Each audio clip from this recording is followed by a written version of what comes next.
Well, it's so great to start with some good news today. Raphael Warnock has defeated Herschel Walker in the Georgia Senate runoff. This means that Democrats will control the Senate 51-49 rather than 50-50. This has a number of important consequences, which we are, of course, going to talk about. But the big news is that it did not go the way of Donald Trump and of MAGA and of the Herschel Walker endorsement industrial complex wing of the Republican Party. Georgia Senate runoff election results.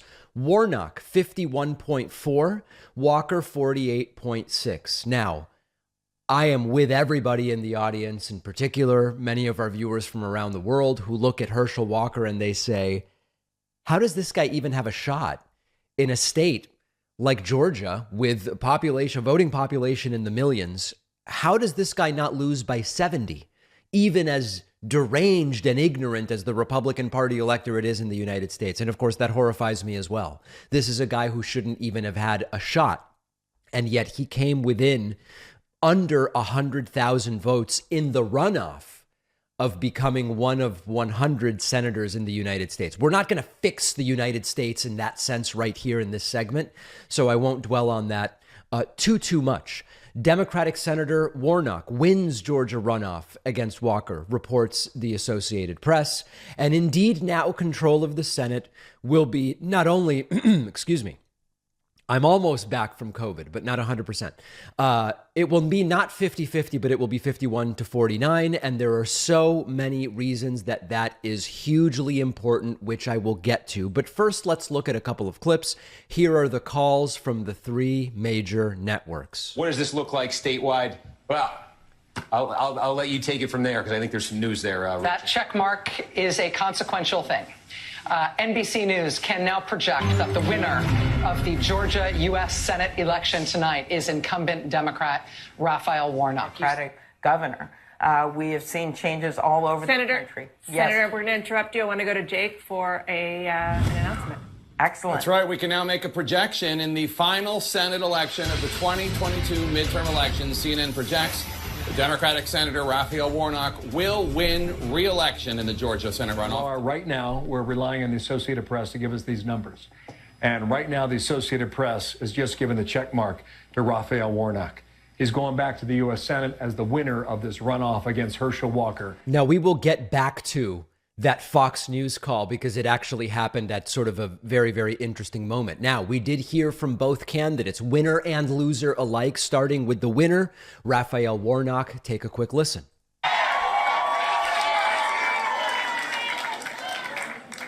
And after a hard-fought campaign,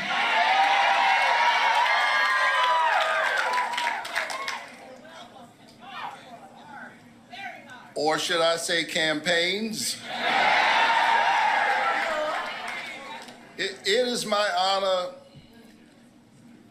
to utter the four most powerful words ever spoken in a democracy. The people have spoken. Very much so. And Raphael Warnock actually talking about a number of important points, including the fact that just because he won doesn't mean there weren't efforts at voter suppression, which, by the way, is very different than saying it was rigged. I know that there were some Republicans seizing on this and saying, look, Republicans aren't the only ones who say it was rigged. That's not what Warnock is saying. There are those who would look at the outcome of this race and say that there's no voter suppression in Georgia. Let me be clear. Just because people endured long lines that wrapped around buildings, some blocks long, just because they endured the rain and the cold and all kinds of tricks in order to vote, doesn't mean that voter suppression does not exist. It simply means that you, the people, have decided that your voices will not be silenced. Yeah, and of course, there were attempts to suppress the vote. And we know what these are. Georgia's an epicenter of these. Try to reduce early voting. They did this when it came to the period after Thanksgiving. We covered it on the award-winning bonus show, of course. Oh, the bonus show where you want to make money. Everybody else that makes money to fund themselves is bad. Now, we also heard from the loser, who was Herschel Walker. And there was a question as to whether Herschel Walker would have any idea what's even going on. Like, how does he even give a concession speech? And he sort of did, and he said something about the numbers aren't adding up for him. We've had a tough journey, have we not? But one of the things I said is when they called the race, I said the numbers doesn't look like they're going to add up. Right. But one of the things I want to tell all of you is you never stop dreaming. I don't want any of you to stop dreaming. I don't want any of you to stop believing in America. I want you to believe in America and continue to believe in the Constitution and believe in our elected officials most of all. Well, that belief is slightly reinforced by the fact that this guy, fortunately, is not going to be a U.S. senator. Continue to pray for them because all the prayers you've given me, I felt those prayers. I want to thank Apparently they were not quite enough. all my team as well, Team Herschel, because they put up with a lot. And I want to thank Team Herschel. Thank all my donors as well, because you guys, without you, I couldn't have done what I've done. Yep. So a sort of concession speech from Herschel Walker, and then maybe the most important point, reminding himself he's still sort of a winner, right? Hey, I'm a winner. Hey, we all winners, so we're all winners, and that's what I want to say. We're all winners, and I want to say God is a good God. Yep. Everybody won at the end of the day. Everybody won at the end of the day. Donald Trump's reaction, not pleased, trothing, of course, on Truth Social. Truth Central. Our country is in big trouble. What a mess. Now the importance of 51-49 rather than 50-50. Because either way it would be a Democratic majority, because Kamala Harris in a 50-50 tie is the tie-breaking vote. And she still would be the tie-breaking vote if there is a 50-50 tie in the Senate. But 51-49 means Democrats don't have to negotiate a power-sharing arrangement with the Senate Minority Leader Mitch McConnell. That's a great thing. Number two, there's no one senator veto power. Okay, now it's two. So at 50-50, Joe Manchin alone or Kyrsten Sinema alone become sort of one senator vetoers. Now there's no one senator veto power, it's two, but that's still a better situation. Committees is the third issue. Because of the current power sharing agreement with the equal Senate split, any tie on a committee goes to a full Senate vote. Now, Democrats still have the majority, but if you have a committee with 16 members and you have an 8-8 split and you have an 8-8 vote, that committee vote now has to go to the full Senate, where if it's 50-50, in comes Kamala Harris and breaks the tie. It's just going to be much faster because having a majority on the committees, more than likely, Democrats will have a one-seat majority on every committee.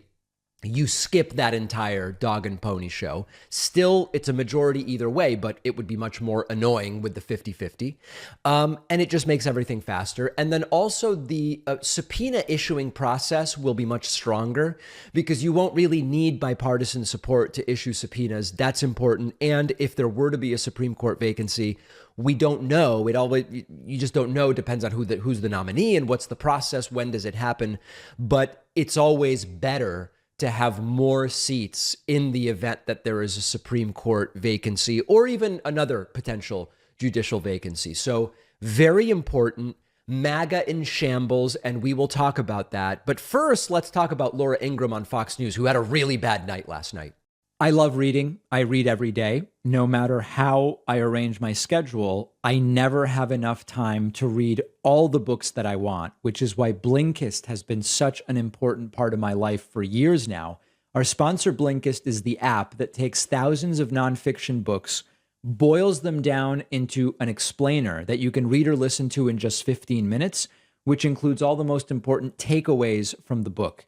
With Blinkist, I can absorb the essence of 15 different books in an afternoon, so I can quickly gather insights from all sorts of perspectives, make connections, have those kind of aha moments that don't happen so easily, which is why I feel enriched when I use Blinkist. Blinkist also summarizes episodes of popular podcasts into 15-minute explainers. And with the Blinkist Connect feature, my girlfriend and I can share one account, share books, podcasts with each other, talk about them on the go. And don't forget, Blinkist makes the perfect holiday gift. My audience can try Blinkist free for 7 days and get 25% off after that. Go to Blinkist.com/Pacman. The link is down below.